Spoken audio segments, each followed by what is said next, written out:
সম্মানিত দর্শক, আসসালামু আলাইকুম। বাংলার তথ্যনির্ভর সর্বশেষ খবরাখবরে যুক্ত হওয়ার জন্য আপনাকে অসংখ্য ধন্যবাদ। জানিয়ে দিচ্ছি আমাদের হাতে থাকা সর্বশেষ আপডেট। ইতালির 2টি ইউটিলিটি হেলিকপ্টার বাংলাদেশ নৌবাহিনীতে, শর্ট রেঞ্জ ড্রোন ও লং রেঞ্জ ড্রোন বাংলাদেশ সেনাবাহিনীতে। সম্প্রতি ইতালি থেকে 2টি ইউটিলিটি হেলিকপ্টার কেনার চুক্তি করেছে বাংলাদেশ নৌবাহিনী। বাংলাদেশ নেভাল এভিয়েশনের জন্য ইতালি থেকে 2টি ইউটিলিটি হেলিকপ্টার কেনা হয়েছে। Italian defence giant Leonardo helicopter থেকে 2টি হেলিকপ্টার ক্রয়ের জন্য 23 জুন 2022 সালে আনুষ্ঠানিক চুক্তি স্বাক্ষর হয়েছে। খুব সম্ভবত ইতালি থেকে নৌবাহিনীর জন্য আরও 2টি AW109P হেলিকপ্টার ক্রয় করা হয়েছে।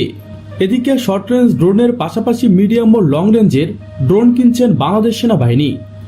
DGDP কর্তৃক প্রকাশিত ইভ্যালুয়েশন নোটিশে 3 ধরনের ড্রোন কেনার বিষয়ে আলোচনা করা হয়েছে।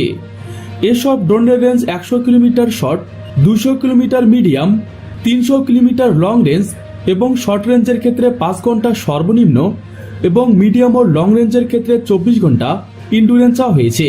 এসব ড্রোনে 2 থেকে 4টি হার্ড পয়েন্ট চাওয়া হয়েছে এবং এসব ড্রোন নজরদারি, signal intelligence, electric warfare capable হতে হবে। এসব ড্রোনের সাথে এয়ার টু গ্রাউন্ড এবং এয়ার টু এয়ার মিসাইল চাওয়া হয়েছে।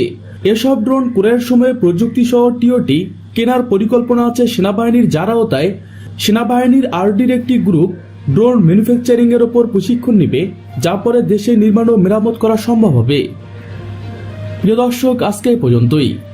শুরু থেকে শেষ পর্যন্ত চেষ্টা করছি বাংলার সামরিক অর্থনৈতিক সঠিক তথ্য উপস্থাপন করতে। কোথাও কোনো তথ্য কিংবা পরামর্শ থেকে থাকলে তা কমেন্ট করে জানাতে পারেন। নিশ্চয়ই আবার দেখা হবে নতুন কোনো বিষয় নিয়ে। ততক্ষণ পর্যন্ত ভালো থাকুন, সুস্থ থাকুন। Thanks for watching my video. আল্লাহ হাফেজ।